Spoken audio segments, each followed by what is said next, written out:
ओम शांति, ओम शांति, ओम शांति। 16/8/24 प्रातः मुरली। ओम शांति। बाप दादा मधुबन। मीठे बच्चे, मैं विदेही बाप तुम देहधारियों को विदेही बनाने के लिए पढ़ाता हूँ। यह है नई बात जो बच्चे ही समझते हैं। प्रश्न है, बाबा को एक ही बात बार बार समझाने की आवश्यकता क्यों पड़ती है? उत्तर है, क्योंकि बच्चे घड़ी घड़ी भूल जाते हैं। कोई बच्चे कहते हैं बाबा, तो वही बात बार बार समझाते हैं। बाबा कहते, बच्चे मुझे ज़रूर वही बात सुनानी पड़े क्योंकि तुम भूल जाते हो। तुम्हें माया के तूफान हैरान करते हैं। अगर मैं रोज़ खबरदार न करूं तो तुम माया के तूफानों से हार खा लेंगे। अभी तक तुम सतो प्रधान कहाँ बने हो? जब बन जाएंगे तब सुनाना बंद कर देंगे। ओम शांति। इसको विचित्र रूहानी पढ़ाई भी कहा जाता है। नई दुनिया सतयुग में भी देहधारी ही 1-2 को पढ़ाते हैं। नॉलेज तो सब पढ़ाते हैं, यहाँ भी पढ़ाते हैं। वह सब देहधारी 1-2 को पढ़ाते हैं। ऐसे कभी नहीं होगा कि विदेही बाप या रूहानी बाप पढ़ाते हों। शास्त्रों में भी श्री कृष्ण भगवान वाच लिख दिया है, वह भी जिस्मानी हो गया। यह नई बात सुनकर मूझ जाते हैं। तुम्हारे में भी नंबरवार पुरुषार्थ अनुसार समझते हैं कि रूहानी बाप हम रूहों को पढ़ाते हैं। यह है नई बात। सिर्फ इस संगम पर ही बाप खुद आकर कहते हैं, इस द्वारा मैं तुमको पढ़ाता हूँ। ज्ञान का सागर, शांति का सागर, सब आत्माओं का बाप भी वही है। यह समझ की बात है ना। देखने में तो कुछ नहीं आता, आत्मा ही है मुख्य और वह अविनाशी है। शरीर तो विनाशी है, अभी वह अविनाशी आत्मा बैठ पढ़ाती है। भले तुम सामने देखते हो, यह तो साकार में शरीर बैठा है, परंतु यह तुम जानते हो, यह ज्ञान देहधारी नहीं देते हैं। ज्ञान देने वाला विदेही बाप है। कैसे देते हैं वह भी तुम समझते हो। बाप तो बड़ा मुश्किल समझते हैं। बाबा कह रहे हैं, बाबा कह रहे हैं, वह भी तुम समझते हो। मनुष्य तो बड़ा मुश्किल समझते हैं। कितना तुमको माथा मारना पड़ता है यह निश्चय कराने के लिए। वह तो कह देते, निराकार का कोई नाम रूप देश काल ही नहीं है। वह बाप खुद बैठ पढ़ाते हैं, कहते हैं, मैं सब आत्माओं का बाप हूँ। जिसको तुम देख नहीं सकते हो, समझते हो, वह विदेही है। ज्ञान आनंद प्रेम का सागर है। वह कैसे पढ़ाएंगे? बाप खुद समझाते हैं। मैं कैसे आता हूँ, किसका आधार लेता हूँ? मैं कोई गर्भ से जन्म नहीं लेता हूँ। मैं कभी मनुष्य व देवता नहीं बनता हूँ। देवता भी शरीर लेते हैं। मैं तो सदैव शरीर, बाबा कह रहे हैं, मैं तो सदैव अशरीरी ही रहता हूँ। मेरा ही ड्रामा में यह पार्ट है जो मैं कभी पुनर्जन्म में नहीं आता हूँ। तो यह समझ की बात है ना। देखने में तो आता ही नहीं, वह तो समझते हैं। श्री कृष्ण भगवान वाच, भक्ति मार्ग में रथ भी कैसे बैठ बनाया है। बाप कहते हैं, बच्चे तुम मूंझते तो नहीं हो। अगर कुछ नहीं समझते हो तो बाप से आकर समझो। यूँ तो बगैर पूछे भी बाप सब कुछ समझाते रहते हैं। तुमको कुछ भी पूछने की दरकार नहीं है। मैं इस पुरुषोत्तम संगम युग पर ही अवतार लेता हूँ। मेरा जन्म भी वंडरफुल है, तुम बच्चों को भी वंडरफुल लगता है। कितना बड़े ते बड़ा इम्तिहान पास कराते हैं, बहुत बड़े ते बड़ा विश्व का मालिक बनाने के लिए पढ़ाते हैं। वंडरफुल बात है। बाबा कह रही हैं वंडरफुल बात है ना। हे आत्माओं, हर 5000 वर्ष बाद मैं तुम्हारी सर्विस में आता हूँ। आत्माओं को पढ़ाते हैं ना, कल्प कल्प कल्प के संगम युगे तुम्हारी सेवा में मैं आता हूँ। आधा कल्प तुम पुकारते आए हो। हे बाबा, हे पतित पावन आओ। श्री कृष्ण को कोई पतित पावन नहीं कहते हैं, पतित पावन परम पिता परमात्मा को ही कहते हैं। तो बाबा को भी आना पड़ेगा पतितों को पावन बनाने। इसीलिए कहा जाता है अकाल मूर्त सत साहिब, अकाल मूर्त सत टीचर, अकाल मूर्त सतगुरु। सिख लोगों के लिए भी बहुत अच्छे स्लोगन हैं, परंतु उन्हों को यह पता नहीं है कि सतगुरु अकाल मूर्त आते कब हैं। यह भी गायन है। मनुष्य से देवता किए करत न लागी वार। कब आकर मनुष्य को देवता बनाते हैं? वही सर्व की सदगति करने वाला है। यह तो पक्का निश्चय होना चाहिए। क्या आकर कहते हैं? सिर्फ कहते हैं मन मना भव। उसका अर्थ भी समझाते हैं और कोई भी अर्थ नहीं समझाते। तुमको सतगुरु अकाल मूर्त बैठ समझाते हैं। इस देह द्वारा ही अपने को आत्मा समझो, तो यह समझना चाहिए। विश्व का मालिक बनाने के लिए बाप को आना पड़ता है। तुम बच्चों की सेवा में समझाते हैं, हे रूहानी बच्चों, तुम सतो प्रधान थे, फिर तमो प्रधान बने। यह सृष्टि का चक्र फिरता है ना। पावन दुनिया इन देवताओं की ही थी, वह सब कहाँ गए यह किसी को भी पता नहीं, मूंझे हुए हैं। बाप आकर तुमको समझदार बनाते हैं। बच्चे, मैं एक ही बार आता हूँ पावन दुनिया में, मैं आऊँ ही क्यों? वहाँ तो काल आ नहीं सकता। बाप तो कालों का काल है। सतयुग में आने की दरकार ही नहीं। वहाँ काल भी नहीं आता तो महाकाल भी नहीं आता। यह आकर सब आत्माओं को ले जाते हैं। खुशी से चले बाबा करें, खुशी से चलते हो ना? हाँ बाबा, हम खुशी से चलने के लिए तैयार हैं। तब तो आपको बुलाया था कि इस पतित दुनिया में से पावन दुनिया में ले चलो वाया शांति धाम। यह बातें घड़ी घड़ी भूल न जाओ, परंतु माया दुश्मन खड़ी है, घड़ी घड़ी बुला देती है। मैं मास्टर सर्वशक्तिमान हूँ, तो माया भी शक्तिवान है। वह भी आधा कल्प तुम पर राज्य करती है, भुला देती है। इसीलिए रोज रोज बाप को समझाना पड़ता है। रोज सुजाग न करे तो माया बहुत नुकसान कर दे। खेल है पवित्र और अपवित्र का। अब बाप कहते हैं अपनी चलन सुधारने के लिए पवित्र बनो। काम विकार के लिए कितने झगड़े होते हैं। बाप कहते हैं अभी तुमको ज्ञान का तीसरा नेत्र मिला है, तो आत्मा को ही देखो। इन जिस्मानी नेत्रों से देखो ही नहीं। हम सब आत्माएं भाई भाई हैं। विकार कैसे करें? हम अशरीरी आए थे, फिर अशरीरी बनकर जाना है। आत्मा सतो प्रधान आई थी, सतो प्रधान बनकर जाना है। स्वीट ओम मुख्य है ही पवित्रता की बात। मनुष्य कहते हैं रोज वही बात समझाते हैं। यह तो ठीक है, परंतु जो समझाया जाता है उस पर चले भी ना। करने के लिए समझाया जाता है, परंतु कोई चलते थोड़ा ही है, तो जरूर रोज रोज समझाना पड़े। ऐसे थोड़ा ही कहते हैं बाबा आप जो रोज समझाते हो वह हमने अच्छी रीति समझ लिया है, अब हम तमो प्रधान से सतो प्रधान बन जाएंगे, आप छूटे, ऐसे कहते हैं क्या?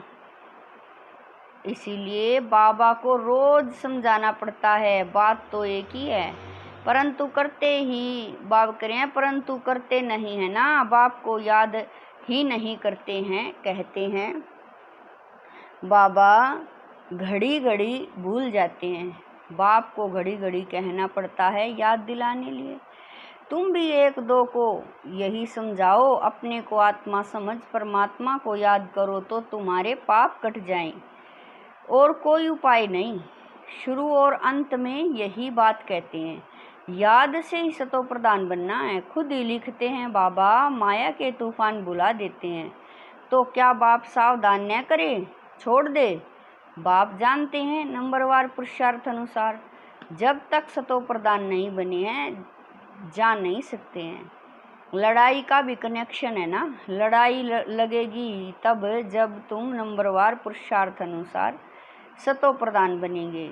ज्ञान तो 1 सेकंड का है, बेहद के बाप को पाया, अब उनसे बेहद का सुख तब मिलेगा जब पवित्र बनेंगे।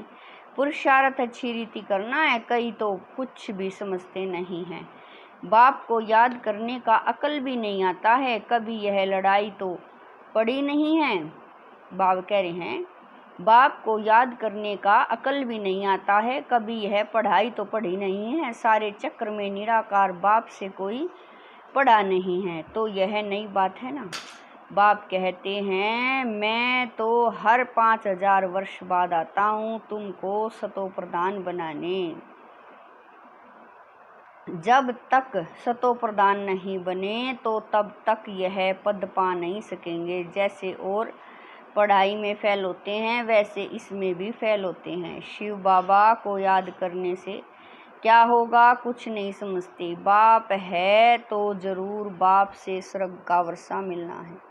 बाप एक ही बार समझाते हैं जिससे तुम देवता बनते हो, तुम देवता बनेंगे फिर नंबरवार सब आएंगे पार्ट बजाने। इतनी सब बातें बूढ़ियों आदि की बुद्धि में बैठ न सके, तो बाप कहते हैं अपने को आत्मा समझ बाप को याद करो, बस वही शिव बाबा सब आत्माओं का बाप है। शरीर का बाप तो हर एक का अपना अपना है।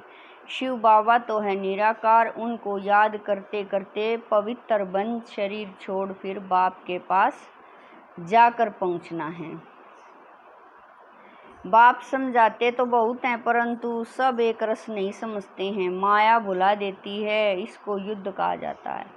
बाप कितना अच्छी रीति बैठ समझाते हैं, कितनी बातों की स्मृति देते हैं। मुख्य जो भूले हुई हैं उनकी लिस्ट बनाओ। एक बाप सर्वव्यापी की भगवान वाच, मैं सर्वव्यापी नहीं हूँ, सर्वव्यापी तो 5 विकार हैं। यह बड़ी भारी भूल है। गीता का भगवान श्री कृष्ण ने परमात्मा शिव है। इन भूलों को सुधारो तो देवता बन जाएंगे, परंतु ऐसे कभी कोई बच्चे ने लिखा नहीं है कि ऐसे हमने समझाया कि इन भूलों के कारण ही भारत पावन से पतित बना है, वह भी बताना पड़े। भगवान सर्वव्यापी हो कैसे सकता है? भगवान तो एक है जो सुप्रीम बाप टीचर सतगुरु है। कोई भी देहधारी को सुप्रीम फादर टीचर सतगुरु कह नहीं सकते। श्री कृष्ण तो सारी सृष्टि में सबसे ऊंचा है। जब सृष्टि सतो प्रदान होती है तब वह आते हैं, फिर सतो में राम, फिर नंबरवार अपने समय पर ही आएंगे। शास्त्रों में दिखाते हैं सबके विकार ले लेकर गले, बाबा कह रहे हैं सबके विकार ले लेकर गला ही काला हो गया, लेकिन अभी समझाते समझाते गला ही सूख जाता है। बात कितनी थोड़ी है परंतु माया कितनी जबरदस्त है। हर एक अपने दिल से पूछे, हम ऐसे गुणवान सतो प्रधान बने हैं। बाप समझाते हैं जब तक विनाश नहीं हुआ है तब तक तुम कर्मातीत अवस्था को पा नहीं सकेंगे। भले कितना भी माथा मारो, सारा समय शिव बाबा को बैठ याद करो और कोई बात ही नहीं करो। बस बाबा लड़ाई से पहले मैं कर्मातीत अवस्था को पा कर दिखाऊंगा, ऐसा कोई निकले। ऐसा ड्रामा में हो नहीं सकता। पहले नंबर में तो एक ही जाना है। यह भी कहते हैं हमको कितना माथा मारना पड़ता है। माया तो और ही रुस्तम बनकर आती है। बाबा खुद कहते हैं, मेरे तो बाजू में एकदम शिव बाबा बैठा है तो भी मैं याद नहीं कर सकता हूँ, भूल जाता हूँ। समझता हूँ मेरे साथ बाबा है, फिर मुझे भी तो याद करना पड़ता है जैसे तुम करते हो। ऐसे नहीं मैं तो साथ हूँ, इसमें ही खुश हो जाना है। नहीं, मुझे भी कहते हैं निरंतर याद करो, साथ वाले तुम रुस्तम हो। तुमको तो और ही जास्ती तूफान आएंगे, नहीं तो बच्चों को कैसे समझा सकेंगे। यह सब तूफान तो बाबा कह रहे हैं, यह सब तूफान तो तुमसे पास होंगे। मैं उनके इतने नज़दीक बैठे हुए भी कर्मातीत अवस्था को पा नहीं सकता हूँ, तो फिर दूसरा कौन बनेगा। यह मंजिल बहुत ऊंची है। ड्रामा अनुसार सब पुरुषार्थ करते रहते हैं, भले कोई ऐसी कोशिश करके दिखाए। बाबा हम आपसे पहले कर्मातीत अवस्था को पाकर यह बनकर दिखाते हैं। हो नहीं सकता, यह ड्रामा बनाया है। तुमको पुरुषार्थ बहुत करना है। मुख्य सारी बात है करेक्टर्स की। देवताओं के करेक्टर्स और पतित मनुष्यों के करेक्टर्स में कितना फर्क है। तुमको विकारों से निर्विकारी बनाने वाला शिव बाबा है, तो अब पुरुषार्थ कर बाप को याद करना पड़े। भूलो नहीं, बाकी अबलाएं बिचारी परवश हैं, अर्थात रावण के वश हैं, तो क्या कर सकती हैं। तुम हो राम ईश्वर के वश, वह है रावण के वश। तो युद्ध चलती है, बाकी राम और रावण की युद्ध नहीं होती है। बाप तुम बच्चों को भिन्न भिन्न प्रकार से रोज समझाते हैं। मीठे मीठे बच्चों, अपने को सुधारते जाओ। रोज रात को पोता मेल देखो। सारे दिन में कोई आसुरी चलन तो नहीं चली। बगीचे में फूल नंबरवार तो होते ही हैं। दो एक जैसे कभी हो नहीं सकते। सभी आत्माओं को अपना अपना पार्ट मिला हुआ है। हर एक एक्टर्स पार्ट बजाते रहते हैं। बाप भी आकर स्थापना का कार्य करते ही बाप कह रहे हैं, बाप भी आकर स्थापना का कार्य करके ही छोड़ते हैं। हर 5000 वर्ष के बाद आकर विश्व का मालिक बना ही देते हैं। बेहद का बाप है ना, तो जरूर नई दुनिया का वर्षा देंगे। अच्छा, मीठे मीठे शकील दे बच्चों प्रति माता पिता बाप दादा का याद प्यार और गुड मॉर्निंग। रूहानी बाप की रूहानी बच्चों को नमस्ते। हम रूहानी बच्चों की रूहानी माता पिता बाप दादा को दिलवा जान शिकवा प्रेम से याद प्यार गुड मॉर्निंग नमस्ते। ओम शांति। मेरे बाबा, मीठे बाबा, प्यारे बाबा, लाख लाख शुक्रिया मेरे बाबा। धारणा के लिए मुख्य सार हैं। नंबर 1, ज्ञान के तीसरे नेत्र से आत्मा को ही देखना है, जिस्मानी नेत्रों से देखना ही नहीं है। अशरीरी बनने का अभ्यास करना है। नंबर 2, बाप की याद से अपने दैवी कैरेक्टर बनाने हैं। अपने दिल से पूछना है कि हम कहाँ तक गुणवान बने हैं। हमने सारे दिन में आसुरी चलन तो नहीं चली है। वरदान है सदा केयरफुल रहे। माया के रॉयल रूप की छाया से सेफ रहने वाले माया प्रूफ भवे। वरदान है सदा केयरफुल रहे। माया के रॉयल रूप की छत्र छाया से सेफ रहने वाले माया प्रूफ भवे। वर्तमान समय माया रियल समझ को महसूसता की शक्ति को गायब कर रोंग को राइट अनुभव कराती है। जैसे कोई जादू मंत्र करते हैं तो परवश हो जाते हैं, ऐसे रॉयल माया रियल को समझने नहीं देती है। इसीलिए बाप दादा अटेंशन को डबल अंडरलाइन करा रहे हैं। ऐसा केयरफुल रहो जो माया की छाया से सेफ माया प्रूफ बन जाओ। विशेष मन बुद्धि को बाप की छत्र छाया के सहारे में ले आओ। स्लोगन है, जो सहज योगी हैं उनको देखकर दूसरों का भी योग सहज लग जाता है। स्लोगन है, जो सहज योगी हैं उनको देखकर दूसरों का भी योग सहज लग जाता है। ओम शांति।